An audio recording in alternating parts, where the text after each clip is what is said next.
Aking ibinabahagi ang mga hiwaga ng kabutihan at pag-ibig ng Diyos sa inyong lahat. Kaya ibahagi niyo rin ang kapayapaan sa isa't isa. Maraming salamat aking mga anak. Sa tuwing tayo nagtitipon, nariyan ang inyong kanabikan, nariyan ang inyong kagalakan, at punong-puno ng pag-asa. Ang bawat isa, dahil sa tuwing kami ay nagtuturing at nagbabahagi ng mga makalangit na pananalita. Ito ang nagiging daan upang kayo ay pagpalain ng Diyos. Higit na pinatitibay ang inyong mga pananalig, pagtitiwala at pananampalataya sa pamamagitan ng kanyang salita na nagbibigay buhay at pag-asa sa bawat isa na nakakapakinig. Kaya't sa araw-araw ninyong paghayo, hindi kayo mabibig. Sa bawat pagtitipon, naroon ang aming presensya. Naroon lagi ang aming gabay at magdulong. Kung kaya't hindi kayo dapat mag-alala sa inyong mga alalahan.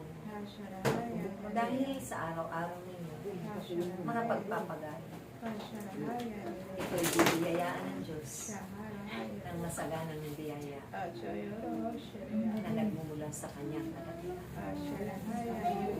Wala kayong bagay na hindi ninyo makakamtan. Dahil bago pa man ninyo ito hingin, ito'y batid na ng Diyos.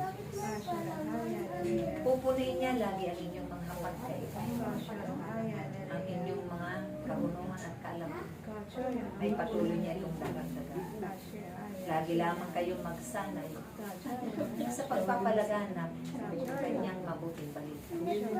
Pag-aral ng mga tungkulin ninyo sa bawat pagtitipon. Dahil kayo'y pupunin ng Diyos sa pamamagitan ng aking kapustusan.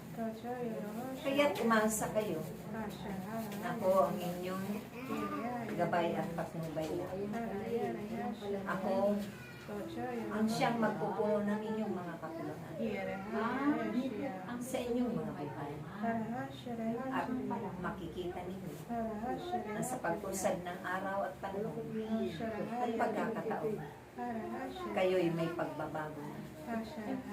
At mga himala na nakakayanan ninyo unawain ang mabuting balita. Nakakayanan ninyo ihayag ito dahil yan ang katotohanan. Nakakayanan ninyo ipalaganap kalakip ng pag-ibig ng Diyos, kababaan ng kalooban.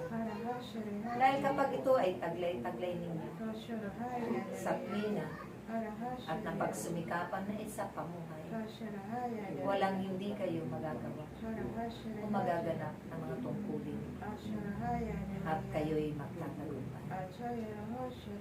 Kayong lahat ay laging magkaisa sa inyong mga hangarin, iisang damdamin, iisang layunin para sa inyong mga kapwa, hindi lamang sa ikaliligtas nila, kundi sa kanilang mga ikapagbabago ng kanilang mga hangarin. Ganon din na maibahagi rin nila ang kadakilaan at kabutihan ng Diyos at lubos-lubos din nilang makilala ang Diyos na may likha sa bawat isa sa kanila.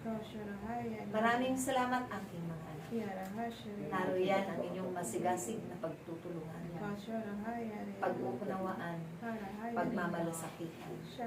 At ang lahat ng ito ay napagmamasdan ng Diyos mula doon sa sentrong Jerusalem, na kailanman ay wala kayong maililihim sa Kanya. Subalit sa kabila ng inyong pagtitiyaga, pagsasakripisyo at pagtitiis, ito'y gagantimpalaan ng Diyos ng mga biyaya. Maraming salamat. Sumainyo ang pagkakaisa lagi at pagkagalangan. Amen.